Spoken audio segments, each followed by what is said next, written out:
Pode assentar, irmãos queridos.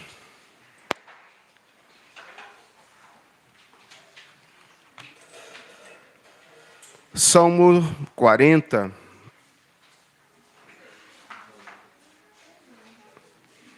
Convido você a participar lendo os versículos pares, enquanto eu lerei os versículos ímpares. Salmo de número 40. Esperei confiantemente pelo Senhor, e Ele se inclinou para mim e me ouviu quando eu clamei por socorro. Tirou-me de um poço de perdição, de uma terminal de lama, colocou-me os pés sobre uma rocha e me firmou os passos. E me pôs nos lábios um novo cântico, um hino de louvor ao nosso Deus. Muitos verão essas coisas, temerão e confiarão no Senhor. Bem-aventurado o homem que põe no Senhor a sua confiança e não vende para os arrogantes, nem para os afeiçoados da mentira. São muitas, Senhor, Deus meu, as maravilhas que tens operado e também os teus desígnios para conosco. Ninguém há que se possa igualar contigo. Eu quisera anunciá-los e deles falar, mas são mais do que se pode contar. Sacrifícios e ofertas não quiseste, abriste os meus ouvidos. Holocaustos e ofertas pelo pecado não requeres. Então eu disse: eis aqui estou, no rolo do livro está escrito a meu respeito. Agrada-me fazer a tua vontade, ó Deus meu. Dentro do meu coração está a sua lei. Proclamei as boas novas de justiça na grande congregação. Jamais cerrei os lábios, tu sabes, ó Senhor. Não ocultei no coração a tua justiça. Proclamei a tua fidelidade e a tua salvação. Não escondi da grande congregação a tua graça e a tua verdade. Não retenhas de mim, Senhor, as tuas misericórdias. Guarde-me sempre a tua graça e a tua verdade. Não me dê conta os males que me cercam. As minhas iniquidades me alcançaram. Tantas que me impedem a vista. São mais numerosas que os cabelos da minha cabeça. E o coração me desfalece. Praza-te, Senhor, em livrar-me. Dá-te pressa, ó Senhor, em socorrer-me. Sejam a uma envergonhados e cobertos de vexames os que me demandam a vida. Tomem atrás e cubram-se de ignomínia os que se comprazem no meu mal. Sofram perturbação por causa da sua ignomínia, os que dizem bem feito, bem feito. Folguem e se rejubilem todos os que te buscam. Os que amam a tua salvação digam sempre: o Senhor seja magnificado. Todos, eu sou pobre e necessitado, porém o Senhor cuida de mim. Tu és o meu amparo e o meu libertador. Não te detenhas, ó Deus meu. Amém. Irmãos, quando o missionário plantador da Igreja Presbiteriana do Brasil chegou aqui no nosso solo, ele encontrou já um trabalho pioneiro, hoje conhecido como Igreja Congregacional, a Igreja Congregacional, que levou o nome lá nos primórdios de Igreja Evangélica Fluminense, é a igreja mais velha no solo do Brasil.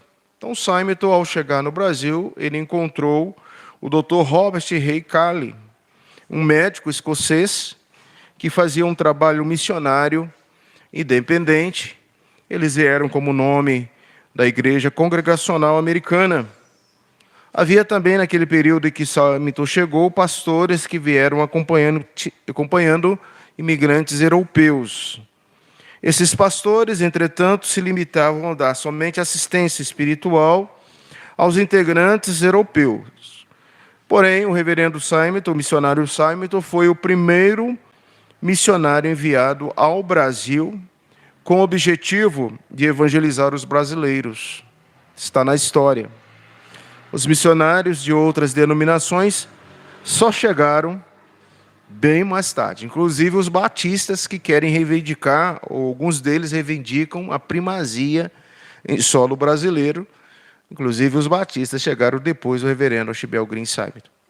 Isso para nós faz parte da história e ao mesmo tempo traz para nós a lembrança de que uma igreja salutar, ela tem dois braços: o discipulado e o evangelismo. O evangelismo e o discipulado. É importante dizer a você, meu irmão, que nós precisamos evangelizar. É importante dizer que nós precisamos continuar essa fagulha acesa pelo reverendo Archibald Green Simonton nos dias atuais. Nossa igreja ela precisa ser uma igreja que fale das boas novas, que pregue o evangelho, que anuncie que a única força capaz de libertar e transformar o homem é o evangelho. O evangelho é poder. O evangelho é dinamis.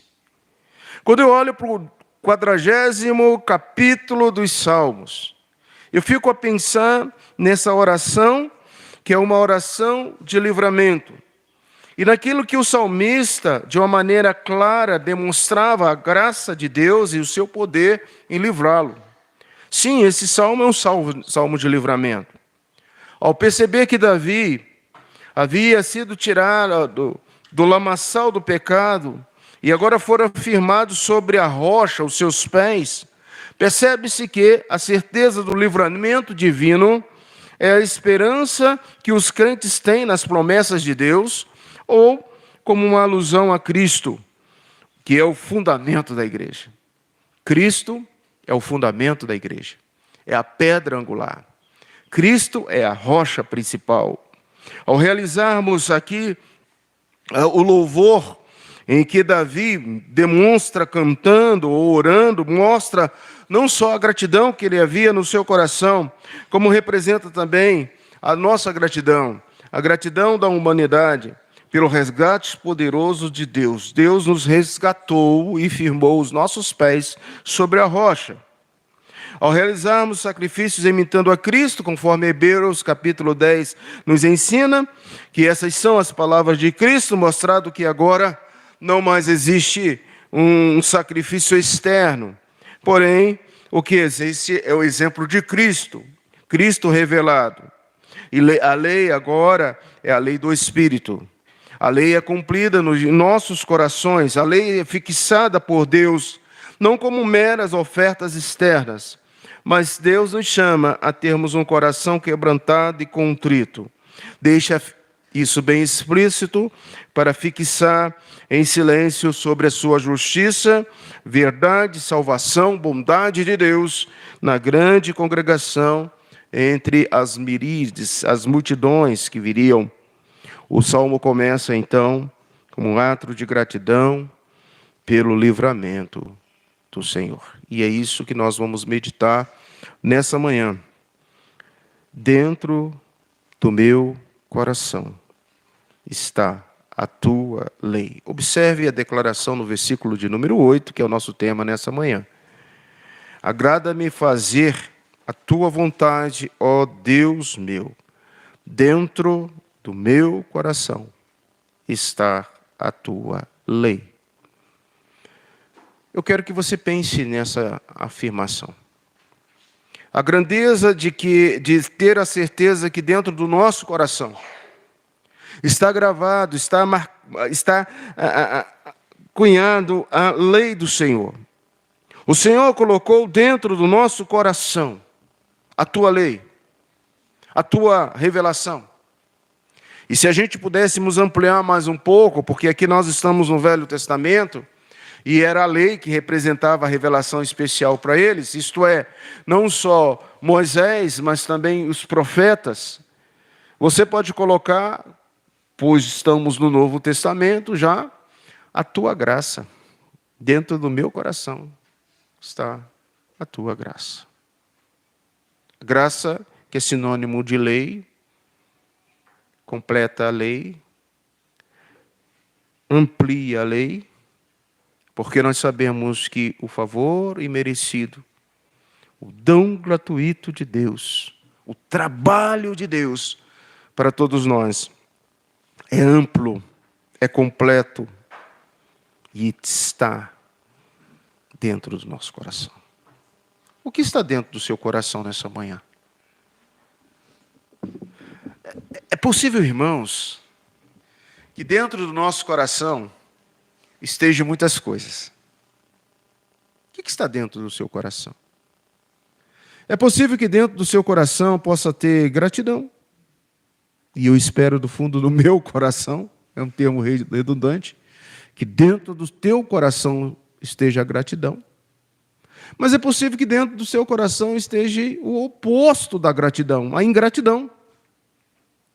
Um coração endurecido, um coração transformado pelas lutas que vêm, e que você, em dado momento, pergunta, como nós vamos estudar no 42, talvez seja quem pregue 42 seja Paulo pregue 42 e 43, dentro desse mês, é um mês que a gente tira para parar um pouquinho, você vai ler no Salmo 42, ó minha alma, por que está abatida, ó minha alma? Acabamos de cantar esse cântico do Salmo 42. E dentro de você diz, ó meu Deus, onde tu estás? Ó, porque minha alma está abatida, onde está Deus? No Salmo 40, a palavra diz de Deus aqui, a Bíblia diz, dentro do meu coração está a tua lei, está a tua graça. Tu estás dentro do meu coração. O teu coração não foi feito, irmão, para manter a raiva, o ódio, a ansiedade. O teu coração não foi feito para manter o complexo de inferioridade ou de superioridade. No teu coração não foi feito para manter uma mancha. O que está dentro do teu coração? Muitas vezes, irmãos, nós passamos tantos anos guardando algo dentro do nosso coração. E somos as pessoas mais infelizes. Porque dentro do teu coração está a palavra do Senhor. Dentro do teu coração está o Senhor. E o Senhor nos livra de todos os temores. O Salmo começa a dizer o exemplo de Davi aqui, nessa oração de livramento, endereçada ao coral que ele havia no seu reino, ao mestre de canto. Então ele diz assim, esperei.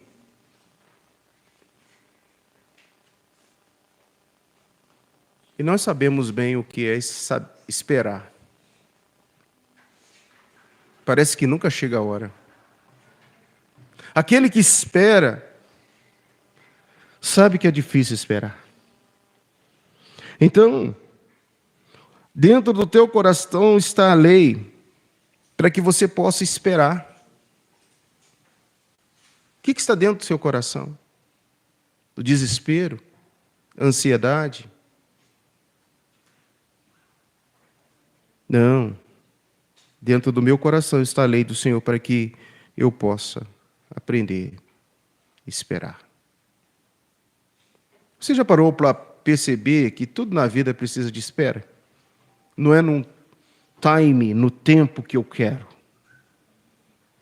Não é na forma que eu exijo. Das coisas mais pequenas e cotidianas da nossa vida, você espera. Você espera o arroz ficar pronto. Você espera o feijão cozinhar. Você espera o doutor chamá-lo. E às vezes você vai para a rede, para o hospitalar, e você coloca uma fitinha lá, e dependendo da cor da sua ficha, você sabe, só amanhã de manhã. Você já sabe disso. Todo mundo passa na sua frente. Até na fila do Roriz, do Rorizão. Essa semana eu e o Sr. Alves, nós fomos lá no Roriz. Eu fui algumas vezes, eu fiquei a semana toda aqui na igreja. E chegamos lá na fila lá do Roriz, eu e o Sr. Alves, estamos lá conversando, e vamos. Daqui a pouco, 3 idosos. E a gente Conversando. Entraram aqueles 3 idosos.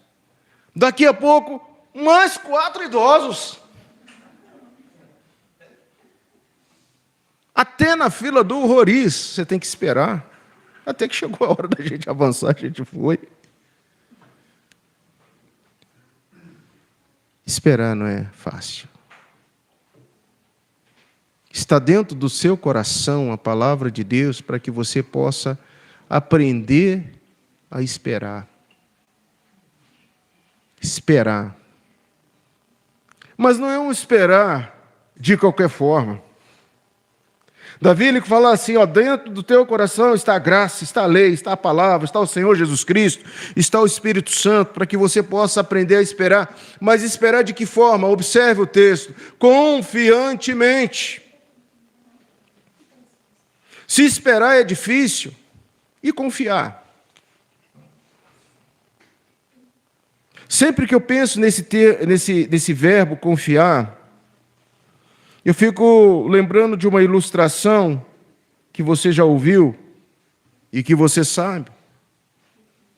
Daquela criança que estava no colégio, e o colégio estava pegando fogo. Você já sabe dessa instrução, né? Essa ilustração. O fogo pegava, lambia lá as salas. A professora conseguiu recolher as crianças e colocou as crianças no lugar salvo. E havia uma criança tão tranquila. E ela dizia assim, a professora falava assim, filha, por que você... Eu conheço quem vai nos libertar, professora, quem vai nos livrar, professora. Escuta. E de repente uma sirene do corpo de bombeiro chegou. Ela, olha só. Meu pai chegou. Ele vai nos tirar daqui, desse incêndio. Isso é confiar. O que está dentro do seu coração essa manhã? Qual a sua preocupação? Dentro do seu coração está a lei do Senhor para que você aprenda a esperar, mas esperar confiantemente, porque o teu pai vai chegar. E se teu pai te chegar, você vai se jogar, não importa a situação que você esteja, o fogo que você esteja, a jaula dos leões que você esteja passando, o mar vermelho que você vai estar atravessando. Você sabe que o pai chegou. E se o pai chegou, você sabe em quem tenho crido, que ele é poderoso para fazer infinitamente mais. O que está dentro do teu coração? Está a lei do Senhor, para que você possa aprender a confiar, esperar e confiar. Interessante que a persistência de Davi, começo desse salmo, é uma expressão de gratidão, na qual Davi conta que foi liberto não só do perigo, mas também da morte. Davi se refere aqui a uma grande quantidade de perigos, dos quais há uma grande quantidade que ele não consegue escapar, porque vem sobre a vida dele. Os perigos vêm sobre a nossa vida. É claro que ele foi exposto mais uma vez ao maior perigo, que é até mesmo a morte. Então teve motivos para afirmar que quase foi engolido por um abismo da morte e quase afundou no barro imundo. Contudo, parece que sua fé continuou firme, inabalável.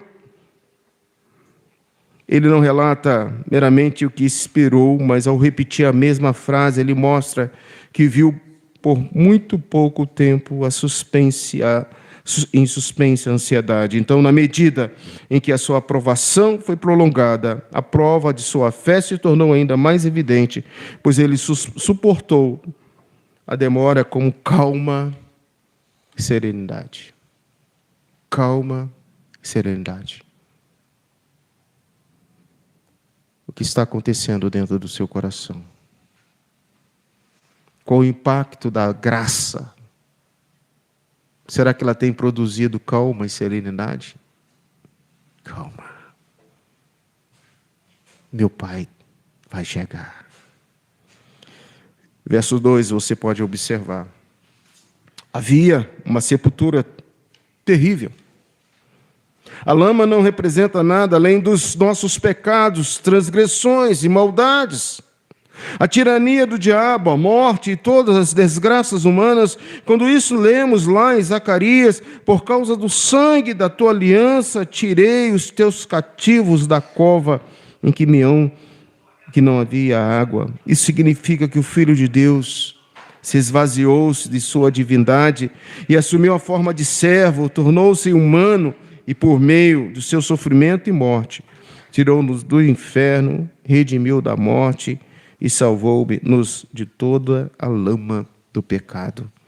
O pecado estava nos abatendo, mas o Senhor tirou-me de um poço de perdição, de um tremendal de lama, e colocou os meus pés sobre uma rocha e me firmou os passos. É isso que você tem que estar dentro do seu coração. Ó alma, ó vida, por que está abatida, por que está sofrendo, se o Senhor já te tirou desse lamaçal, dessa crise, dessa ansiedade, dessa depressão, dessa angústia? Ele firmou os seus passos sobre a rocha.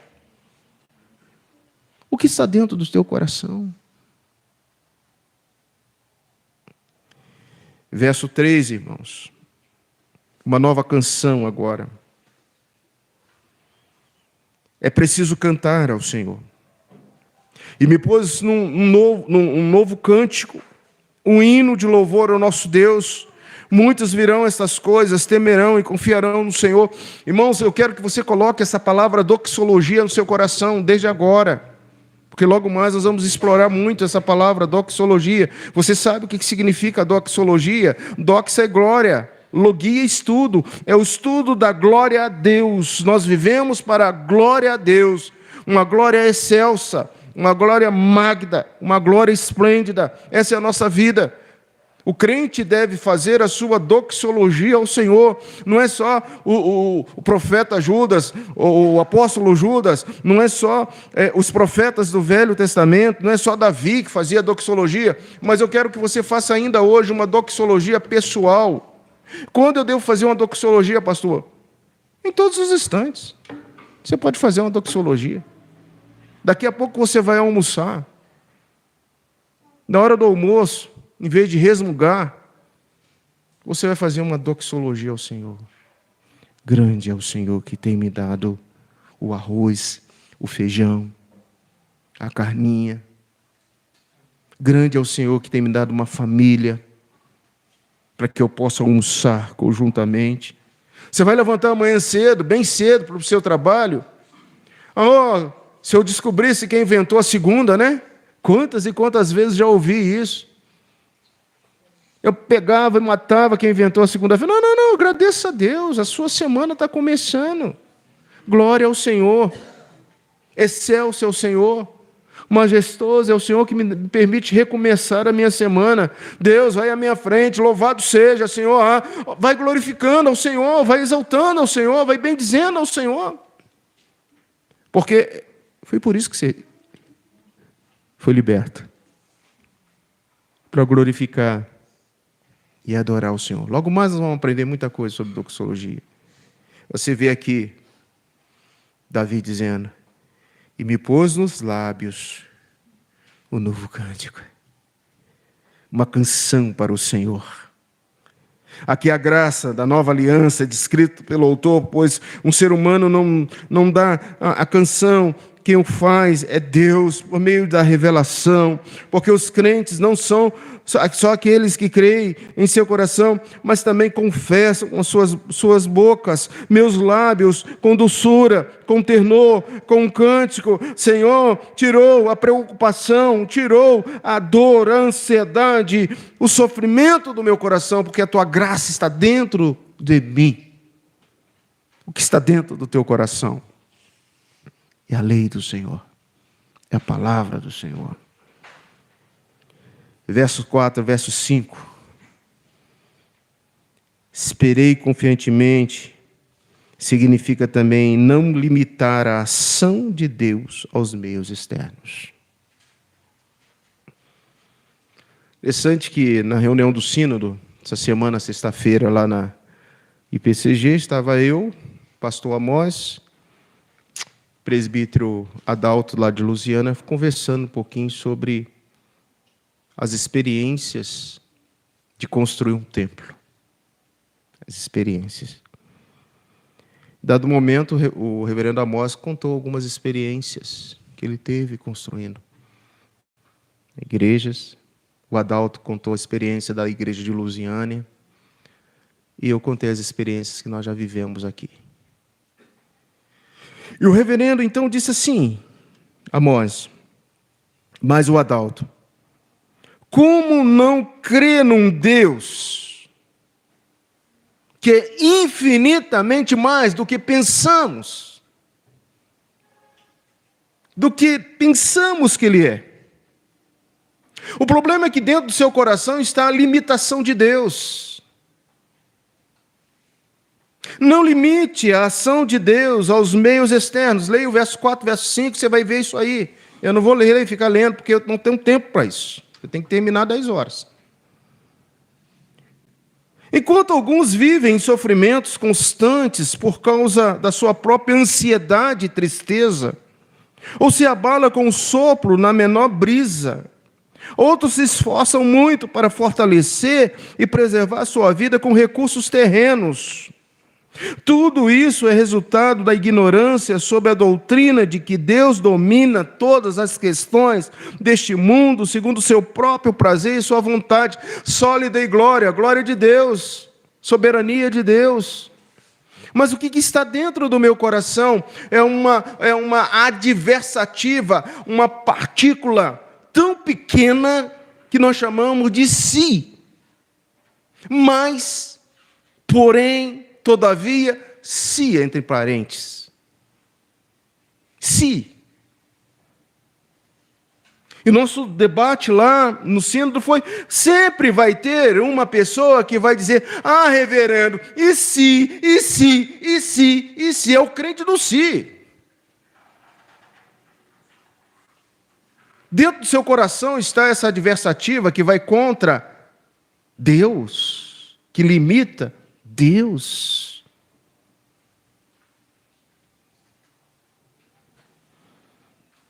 Assim como a grande maioria das pessoas, medindo a providência de Deus, o seu próprio entendimento obscurece ou limita maliciosamente. Davi, colocando a maneira correta, ele remove esses obstáculos sabiamente. Então, o significado da frase é essa aqui: nas obras de Deus, o ser humano deve respeitosamente admirar o que não é capaz de compreender com sua razão. Foi aquilo que nós falamos, eu voltei lá, presbítero Fred, sentei ao lado daquela vendedora, e ela de novo me desafiou, eu de novo falei, menina, você não conhece Deus? Você não conhece Deus? E disse para ela, eu não vou comprar esses parafusos, essas brocas aqui não, sabe por quê? Porque você agora cresceu os olhos e estava colocando um valor muito maior. Saí dali, eu e o seu Alfio na esquina, compramos por centavos as brocas. Tem gente assim. Tem gente dessa forma. Tem gente que limita o poder de Deus, a ação de Deus. O que Deus nos deu, irmãos, depois no final, os presbíteros estão aqui, vão falar de como nós completamos essa primeira fase. Por favor, entenda que você vai participar, que você vai ofertar, mas Deus fez milagres. Deus fez milagres. E os nossos corações estão cheios de gratidão, porque o que nós tínhamos, Deus nos deu o telhado, deu a estrutura, e agora, irmãos, vamos esfregar as mãos, vamos orar, vamos participar, porque agora são os tijolos, são 8.000 tijolos. Da onde virá isso? Ouvi o reverendo Amós, o presbítero Adalto, dizendo, pastor, Deus vai mandar, porque aconteceu com a gente. Não limite a atuação e o poder de Deus. O que Deus faz é grande demais. É poderoso demais. Desse modo, nessa passagem, aprendemos que, embora a razão de suas obras possa ser oculta ou desconhecida para nós, sempre devemos ter no nosso coração: Ele é maravilhoso em seus conselhos. Diante das resoluções internas que você tem que tomar, você precisa dizer assim: Deus, Tu és Deus. Tu fazes do jeito que Tu queres, da forma que Tu queres. São muitas, Senhor, diz o verso 5, Deus meu, as maravilhas que tens operado, e também os Teus desígnios para conosco. Ninguém há que se possa igualar contigo, e eu quisera anunciá-los e delas falar, mas são mais do que se pode contar. Se a gente ficasse aqui, a gente ia passar o domingo todo contando daquilo que Deus fez, daquilo que Deus faz. Ei, o que está dentro do seu coração até agora? Já tirou algumas coisas aí? Já colocou a palavra de Deus, a esperança, a fé, a graça? Retire, porque Ele nos ensina a esperar confiantemente nele. Agora, em segundo lugar, não esconde da grande congregação a tua graça e a tua verdade. Dos versos 6 ao versículo de número 10. É isso que, quando nós guardamos no nosso coração a lei do Senhor, Ele não esconde da igreja a tua graça e a tua verdade. Esse é o segundo ponto. Do verso 6 ao verso de número 10.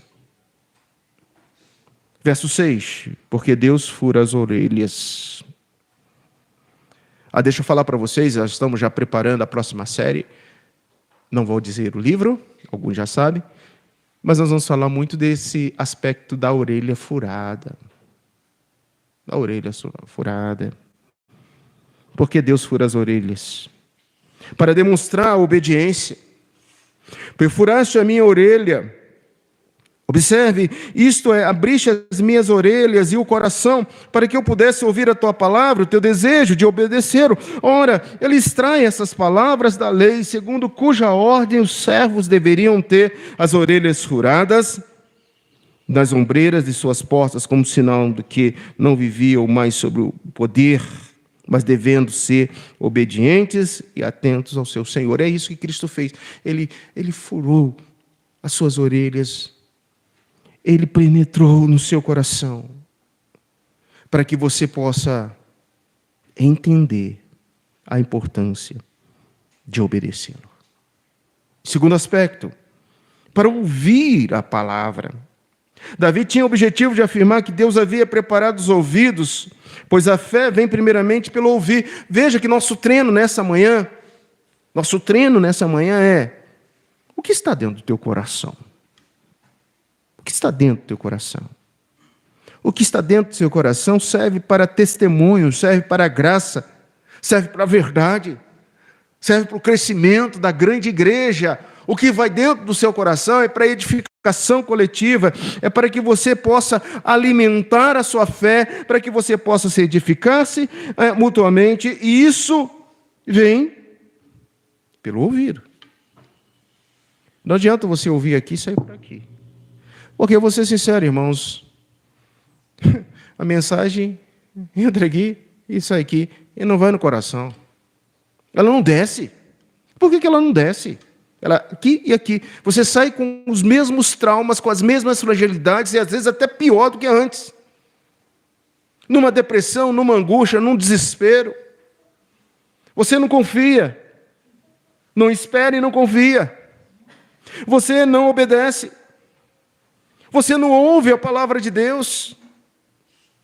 Mas dentro desse contexto, do verso 6, para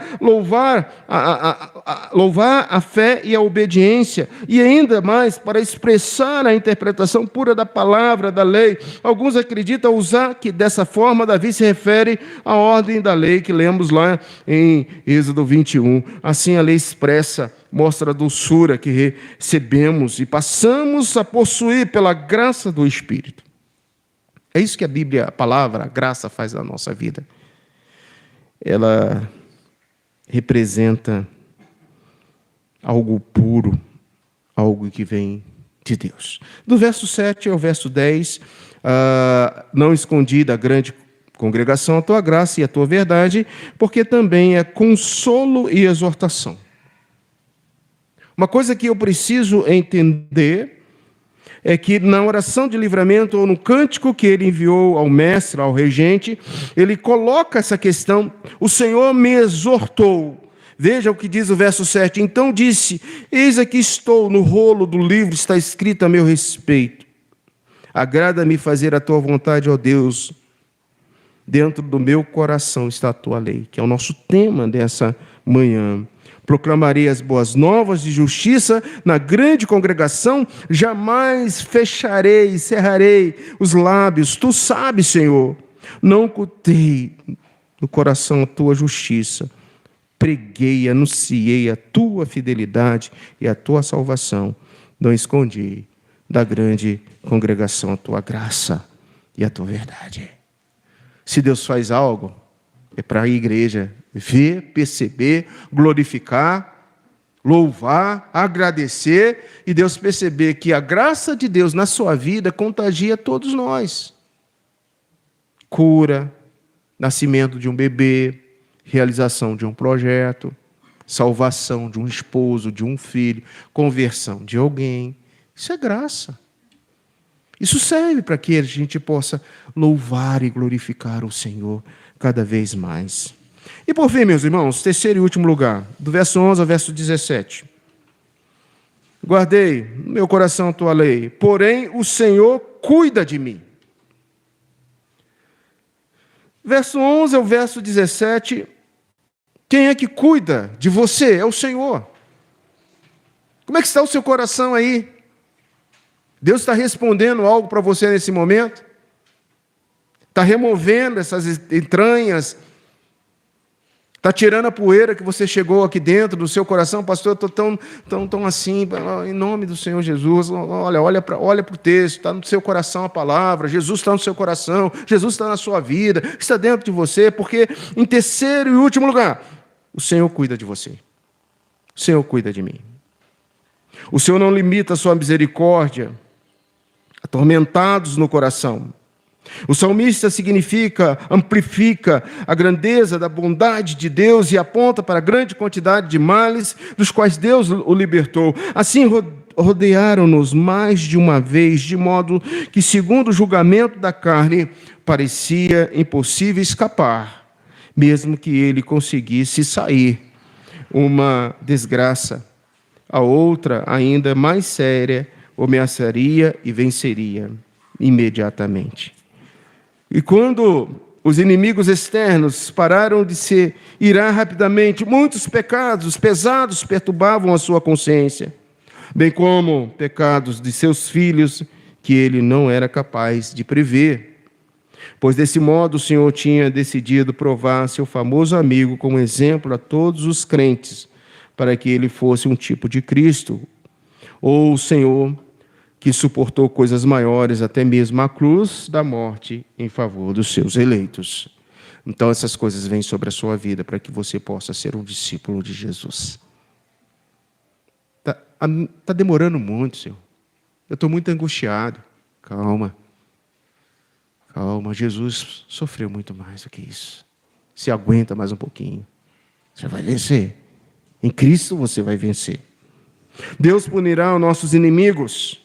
Aprendemos que quando os inimigos perseguem intensamente, há uma recompensa que ser preparados a eles.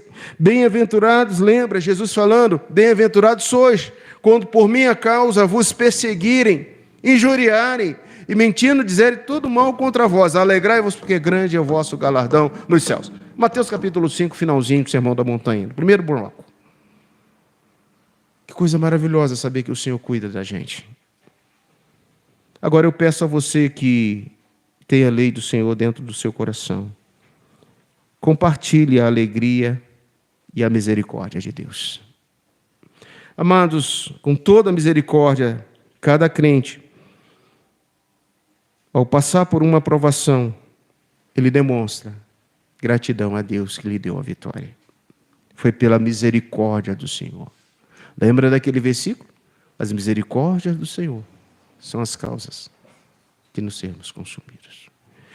Então, nessa manhã, você treinou aqui comigo, dentro desse tempo, o seguinte tempo: dentro do meu coração está a tua lei.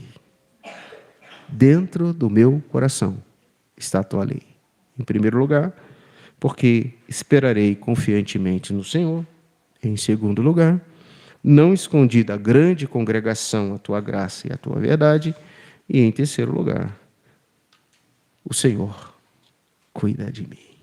Amém? Aplicação prática. O que esse texto nos fala nessa manhã? O que esse texto falou para você? Antes de eu falar isso aqui, que é uma abordagem pessoal, tente escrever nesse salmo aí, tente escrever no boletim, tente escrever no seu coração, porque você vai esquecer.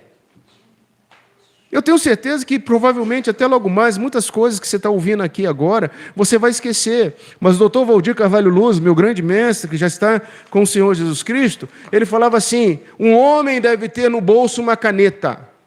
Uma caneta salva o mundo. Era a instrução do Dr. Valdir. O que ele queria falar com isso? Que quando você escreve, uma hora você vai ler. E você vai lembrar. Qual a aplicação prática desse Salmo 40 para a sua vida? Qual a importância de colocar em prática esse salmo? Ele é um cântico de Davi que é de forma expressa numa oração profunda de gratidão, de confiança a Deus, mesmo em meio a dificuldades. Coloquemos esse salmo em prática.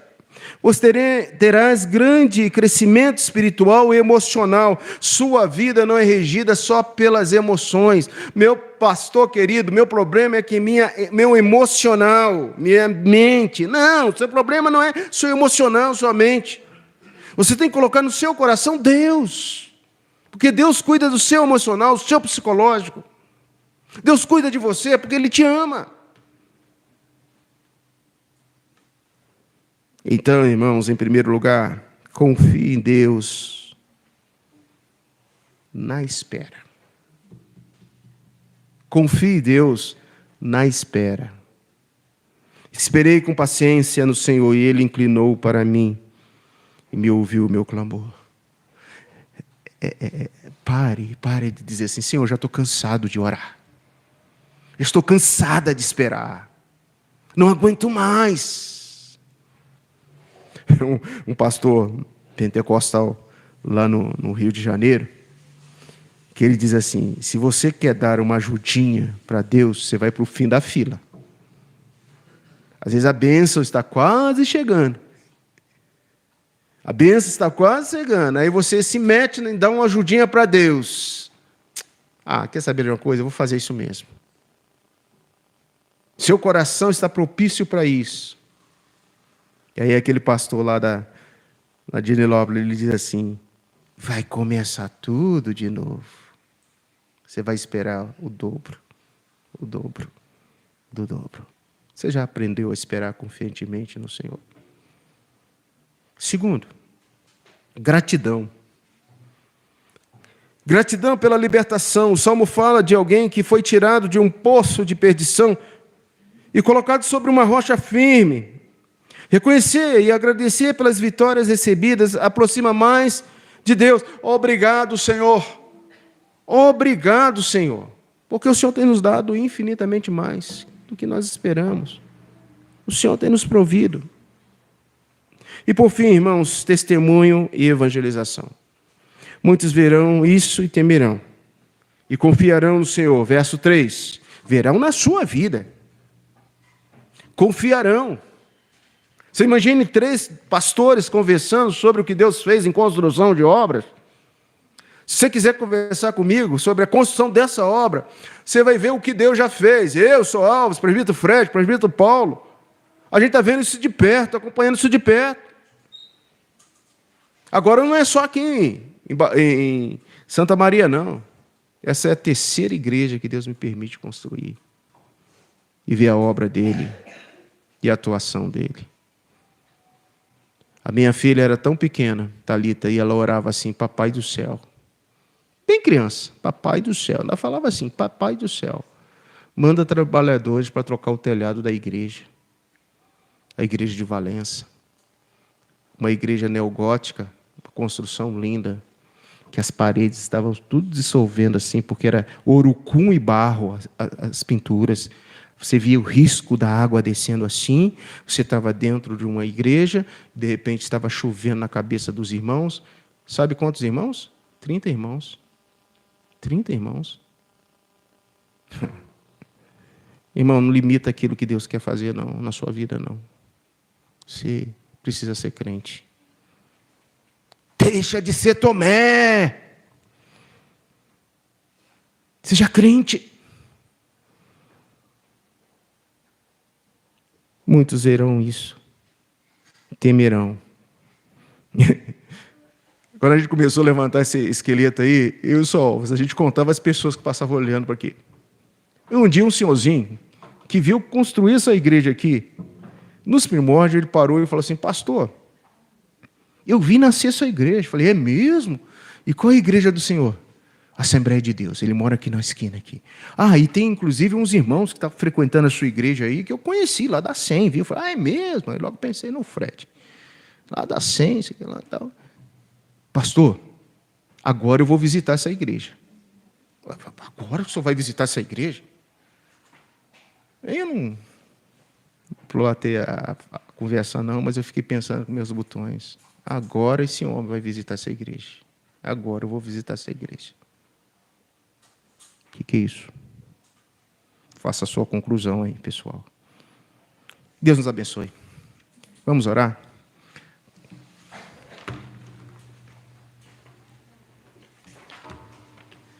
O que está dentro do teu coração agora? A lei do Senhor está dentro do teu coração. A palavra do Senhor está dentro do seu coração.